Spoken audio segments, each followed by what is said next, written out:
Saturday morning புரட்டாசி முதல் சனிக்கிழமைன்றதுனால அன்னைக்கு பெருமாளுக்கு சாமி கும்பிட்டுடலான்ட்டு காலையிலேயே பூஜை ரூமெல்லாம் ரெடி பண்ணி வச்சாச்சு. பெருமாள் திருநாமம் போட்டு பூவெல்லாம் வச்சு 1:30க்குள்ளே சாமி கும்பிடணும். அதனால் ஃபஸ்ட்டு பூஜை ரூமை ரெடி பண்ணி வச்சுட்டேன். அதுக்கப்புறம் தான் கிச்சனில் சமைக்க ஆரம்பித்தேன்.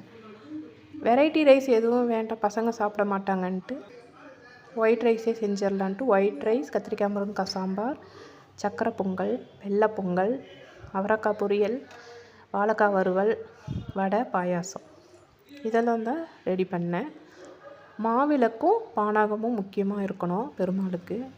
அதை செஞ்சுட்டு வாசல்லேருந்து நம்ம கற்பூரம் ஏற்றி கும்பிட்டுட்டு வரணும். இந்த முறையில் தான் நான் பூஜை பெருமாளுக்கு பண்ணேன்.